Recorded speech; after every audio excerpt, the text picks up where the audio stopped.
ਬਹੁਤ ਬਹੁਤ ਮੁਬਾਰਕਾਂ ਵੀਰ ਜੀ ਤੁਹਾਨੂੰ ਜੀ। ਬਹੁਤ ਬਹੁਤ ਮੁਬਾਰਕਾਂ। ਕਿਹੜੀ ਗੱਡੀ ਲੈ ਕੇ ਚੱਲੇ ਹੋ ਜੀ? ਸਕਾਰਪੀਓ ਲੈ ਕੇ ਚੱਲੇ S11।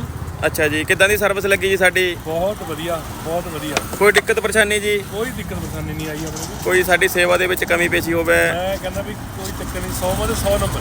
ਕਿੰਨੇ ਕੁ ਦਿਨਾਂ 'ਚ ਗੱਡੀ ਮਿਲ ਗਈ ਜੀ? ਆਪਾਂ ਨੂੰ 2 ਦਿਨ ਵਿੱਚ ਗੱਡੀ ਮਿਲ ਗਈ ਜੀ। 2 ਦਿਨਾਂ 'ਚ ਗੱਡੀ ਮਿਲ ਗਈ ਜੀ। ਠੀਕ ਹੈ ਜੀ, ਤੁਹਾਨੂੰ ਸੈਟੀਸਫਾਈ ਹੋ ਤੁਸੀਂ? ਮੈਂ ਕਹਿੰਦਾ ਫੁੱਲ ਜੀ। ਚਲੋ ਬਹੁਤ ਬਹੁਤ ਮੁਬਾਰਕਾਂ ਵੀਰ ਜੀ ਸਾਰੇ ਪਰਿਵਾਰ ਨੂੰ ਜੀ। ਸਾਰਿਆਂ ਨੂੰ।